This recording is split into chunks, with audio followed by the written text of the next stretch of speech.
موضوعی که من درکش نمی کنم و ما همه اونو درک نمی‌کنیم. اینی که چطور یه تیکه پارچه باعث این همه نفرت، جدال، اختلاف و نزاع میشه. همه در مورد حجاب صحبت میکنن. همه میخوان جلوشو بگیرن، ولی چرا؟ آیا به این خاطره که باور دارن زن مسلمان سرکوب میشه؟ من که دارم خیلی خوب اظهار نظر میکنم. فکر میکنن که ما باید آزاد شیم. میخوان ما مثل زن غربی بشیم که از نگاه اونا نماد زنانگیه.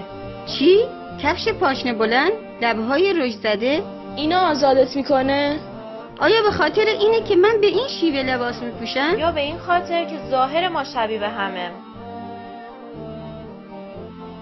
زن مسلمون به دنبال چیزهای خیلی بیشتری نسبت به صرف مظهر جسمیه. ما نمیخوایم با شیوه پوششمون شناخته شیم. میخوایم از طریق شیوه تفکرمون مورد قضاوت قرار بگیریم، نه دامن کوتاهمون. آیا فکر میکنی ما در پوشیدن اون مجبوریم؟ چون شوهرم اجبارم کرده نمیپوشمش. من اصلا متأهل نیستم. پدرم هم اجبارم نکرده، چون خداوند ما رو دستور داده میپوشیمش. ما به دنبال خوشنودی خدا هستیم. ما تسلیم خداوند هستیم، نه تبلیغات مد و جامعه. صبر کن ببینم. میگی ما مجبور به پوشیدن اون شدیم، اون وقت تو مجبورمون میکنی که اونو در بیاریم؟ فکر میکنی این پوشش مانع ارتباطات میشه؟ مفهوم درست ارتباطات چیه؟ بر اساس فرهنگ لغت آکسفورد، به این معنی که 1. مبادله داده ها از طریق کلام یا نوشتن. یا 2. کاربرد بعضی ابزارهای دیگه مثل موبایل یا کامپیوتر. در این صورت حجاب چطوری میتونه به ارتباطات آسیب برسونه؟ باید امتحانش کنیم. امتحان میشه. صداتو کاملا واضح میشنوی.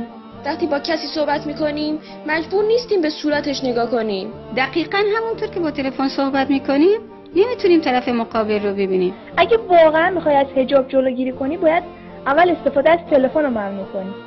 آیا به خاطر شیوه رفتاریه که با مردا داریم؟ یا به خاطر اینه که اصلا با مردان ارتباط نداریم؟ خداوند از ما خواسته بین دو جنس یه حد و حدودی قائل بشیم تا همه راههای بی‌بندوباری از دو طرف بسته بشه. مردها مأموریت دارن نگاهاشون رو فرو بگیرن، ما هم دستور داریم حجاب داشته باشیم. علاوه بر این ما نمیخوایم تو آمار یکی از قربانیان تجاوز باشیم. آیا به این خاطره که ما جامعه غربی رو به چالش میکشیم؟ چون تصمیم گرفتیم پوشش داشته باشیم در حالی که همه به دنبال برهنگی هستن؟ در جامعه‌ای زندگی میکنیم که در اون بیشترین حجم صنعت فیلم پورن وجود داره و رو به افزایشه. ارزش زن پیوسته رو به پایین اومدنه. زن غربی رو مثل کالایی میدونن که در رسانه ها خرید و فروش به میشه. خاطر درآمدهای مادی از من سوء استفاده میکنن. دقیقاً مثل خرید و فروش ماشین. یا مثل خرید و فروش یه عدد شکلات. خب دعوا کافیه. فکر میکنم الان زمانش رسیده تا در مورد حجاب براتون صحبت کنیم. به گفته شما این تیکه پارچه باعث تکریم من میشه. ازم محافظت میکنه. باعث میشه که احساس کنم که جسمم تنها مال خودمه. کسی نمیتونه به من بگه چی بپوشم، چی بگم یا چه ظاهری داشته باشم جز خداوند سبحان. آزادی واقعی همینه. آزادی از محدودیت‌های مد و جامعه. آزادی واقعی همینه، اینه که از تن در دادن به تمایلات مردان آزاد باشید. زنانگی واقعی همینه، چون از زیبایی خودمون حفاظت میکنیم. زن مسلمان نماد سرکوب نیست، در واقع زن غربیه که این وضعیت رو داره. برای همینه که ما اسلام رو بین شما گسترش میدیم. میخوایم به جامعه‌ای که در عقب ماندگی فرو رفته راه حلی ارائه کنیم. این اسلامه که میتونه جامعه رو رشدش بده.